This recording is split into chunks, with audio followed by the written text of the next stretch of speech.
Name's Charlie McKinney. These ways, that's what people call me from 1773, when I burst out of my mama's womb, till 1856, when I passed from this realm.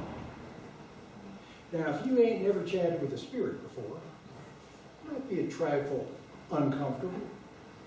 And that's why I kind of took on this human-looking form. I think you'll get used to it right quick.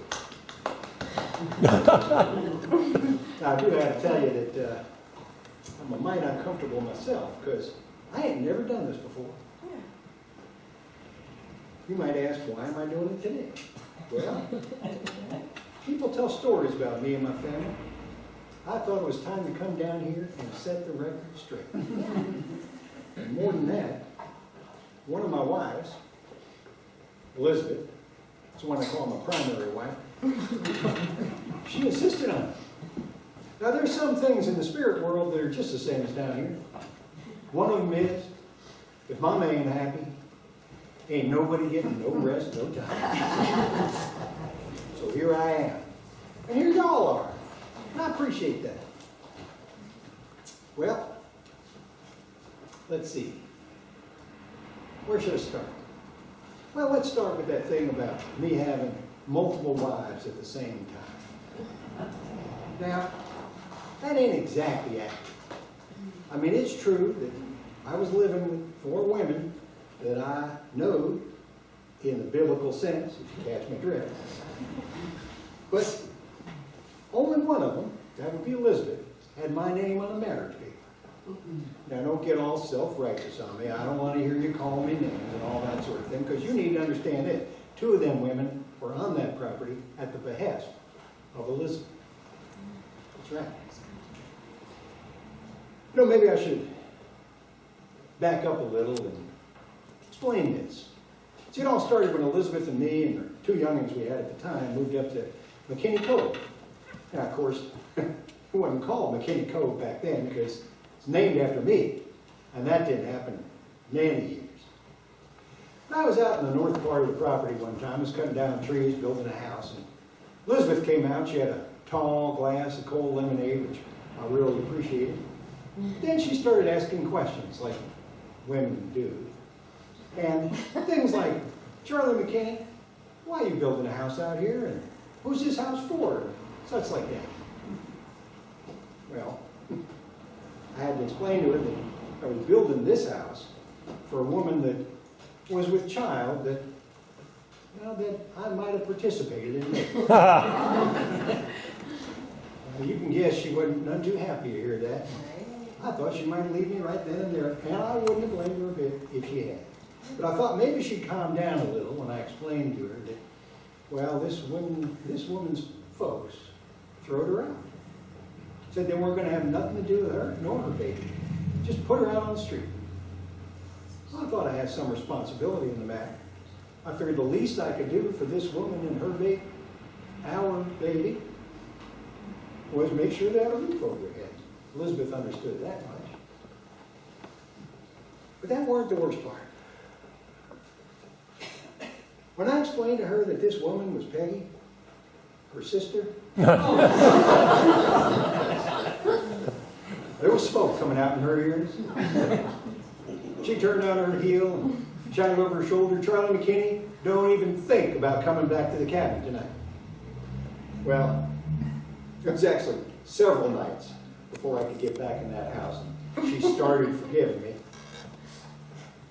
But you know, over time, she started being comforted by having her sister on the property. She really did. Now, Elizabeth was a midwife. She was the best midwife in the county. Hell, she was the best midwife in the state of North Carolina. And she even tended Peggy at the birth of her children. Oh yeah, plural. You see, she had kind of come around to thinking maybe she wouldn't mind sharing me with her sister in that way. She knew I'd treat Peggy real well. And she felt that every woman ought to have the caring and affectionate touch of a man. So, of course, she had to come up with a system.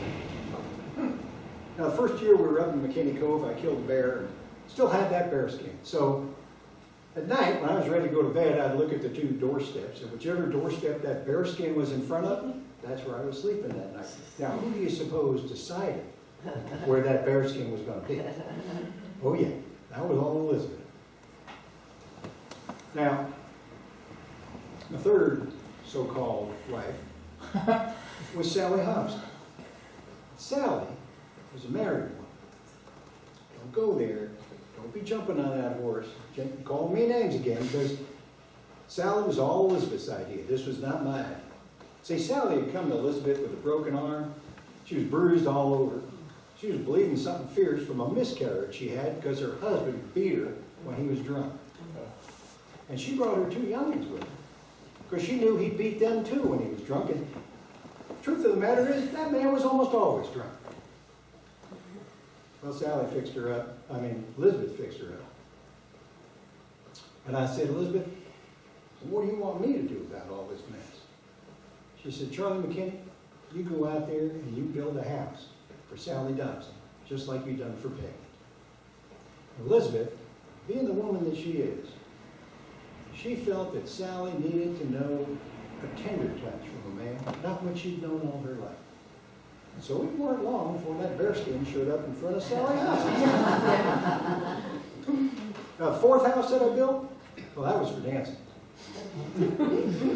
Now, Nancy, she had helped Elizabeth with some of her midwifing from time to time. Elizabeth got to know her pretty well, and she knew that Nancy had been taking care of her sick mama for years. Well, when her mama died, don't you know that it was Nancy's brother that got to move into that house with his wife and his young. Now, see, that's what it was back then. Women couldn't inherit property. No, never mind that she'd been the one taking care of that house for 25 years. He gets to inherit it. Well, she could have stayed there, maybe, if he decided it was okay. But Elizabeth knew if Nancy stayed in that house, she'd be nothing but a sorry, overworked donkey for her brother and his family. She wasn't having that. She thought Nancy deserved better than that. And with Nancy living with her mama for all those years alone, she felt this woman also deserves the affectionate, loving touch of a man as well. That was the fourth house. Now, there's people that say that I had as many as 7 women living up on that property. 7. Hell, I can tell you 4 was way more than enough. 7 would have darn near killed me. Well, you know, talking about these 4 wives kind of leads right natural-like into telling you about my 48 youngins.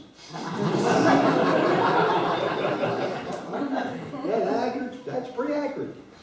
Although there were times when I had no idea how many little McKinneys would come around that property. I really did. See, what you got to understand is things were a lot different in the 1800s than you got them now. In the 1800s, children often died at birth or shortly thereafter. So if you wanted or needed some children, well, you set out to making a bunch of them. Well, childhood, the way you think of childhood, maybe lasted 5, 6 years if you were lucky. Because after that, everybody in that family, they needed to pull their weight. There was food to plant and grow and harvest and store. There was always animals to tend. You had to build and mend fences. You had to keep the house and the barn tidy, clothes to make and wash. You had water to carry. You had wood to chop. Everybody had to pull their own weight. So you just had to have a lot of kids. And yeah, I did. 48. But there was another reason for that. See, back in them days, the only form of birth control there was abstinence. Yeah, well, that worked about as good then as I imagine it does now. I'm sure you all know what I'm talking about. There was a story about my 48 youngins, and I want to set that one straight. See, the way the story goes is I was in town one day, and the shopkeeper, and that would be Mr. Davidson, he come out, called me a liar, flat out called me a liar. Said, Charlie McKinney, ain't nobody got 48 guns. And the story goes that I made him a bet. I can bring my 48 out here, line them up in the street right outside your store. You count them. And if there's 48, you give them each a free hat. Story says he agreed, and I done exactly that. Brought them down, lined them up. Mr. Davidson came out. It went on down the line until he got to 48. Then he started grumbling. But he was a man of his word, so he went back in that store, come out with 48 hats, put them on all those youngins. And that's a mighty fine story. But it never happened. I mean, it never could have happened. You got 48 youngins by the time the last one's born. There's ones that are out and gone. They're starting their own families. There was never a time when I could have lined up all 48 of them. Never happened. Let's see. I should tell you this story. I don't know if it's true or not. The word was that I was the richest man in the county. I might have been. Might not have been. I don't really know. Don't really care. It is true that I did pretty good for myself and my family. When we started, we had 150 acres up there. When we were done, it was near 1,400. Every one of them acres has my blood, sweat, tears, and grit on it, and that of my 4 wives and all my children. There was no luck involved. It was hard work. Why, we was raising 80 hogs by the end of that time. 80. Well, we wasn't no factory farm like you got today. Well, we cared for our animals. We raised them, and we took care of them, even right up to slaughter. No, maybe I should tell you about Henry.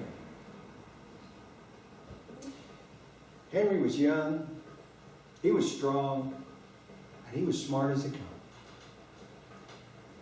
And word had it that he serviced Elizabeth for a lot of years, and he did. Well, there was a lot of people flapping their gums about how horrible that was. It was just some terrible thing going on. And then there was them that would run their mouths off about, oh, that's just fine, because, you know, it's good for the goose and so forth. But those were people that didn't know us. They didn't live anywhere near us. It was far off a piece. And I think those rumors started by some snake oil salesman come through our area. He met Elizabeth. He met Henry. I think he thought it would be a good joke to start that rumor going around, get people talking. But there was nobody that lived anywhere near our place that thought that, because they all knew Henry. And they all knew Henry was a mule. He was a mule that I bought for Elizabeth because I wanted her to have reliable transportation when she'd go out, sometimes a fur piece from our place, to do her midwife. Well, Peggy even sewed her up a big satchel. She put all her medicines and her equipment in that, threw it right over Henry's back, and then Elizabeth would climb up. Off she went. And don't think for a second that I would trust my Elizabeth to just any mule. Oh no, I checked them out first. I went down, I got Henry, and I took him down to the river. Because, you know, sometimes Elizabeth had to go across that river to get to where she was going. I wanted to make sure he could do that. We went down there and stood at that riverbank, and old Henry, he kind of pondered on the situation for a minute. And then he just walked right in with me on his back. Went right across that river like it was nothing. And that's when I knew he's a good one for my Elizabeth.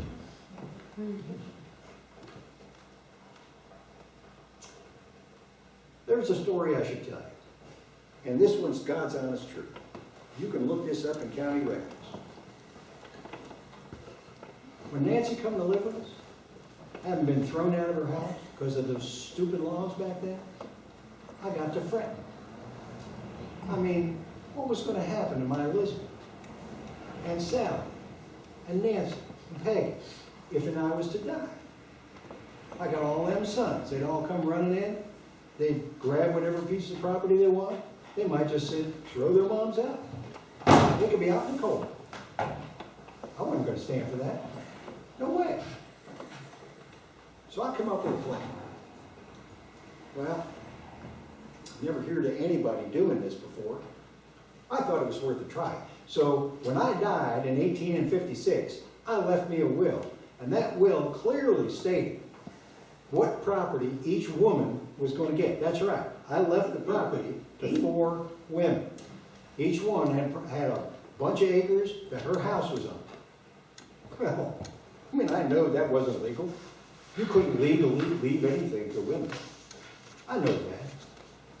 I also know that my sons would come in like a swarm of locusts, and they'd go to court trying to figure out who got what. But I also know them courts was going to be tied up for a long time trying to figure out that mess. When I was looking down from the spirit world, I was just having a good old time. For years, watching the courts work through that legal consternation, trying to get it all worked out, and they finally did.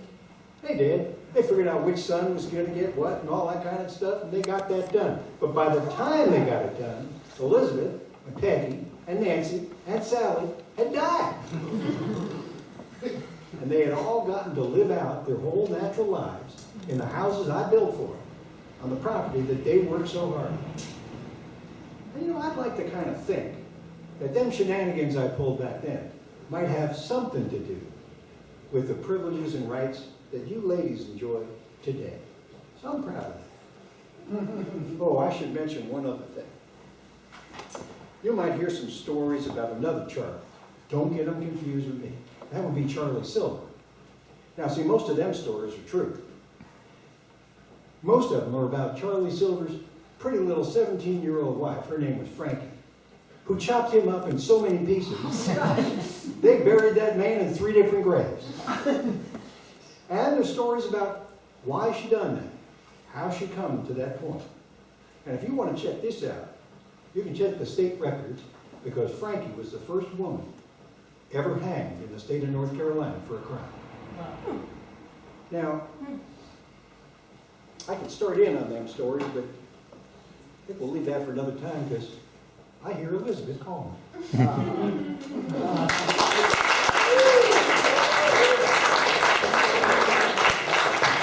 Very cool.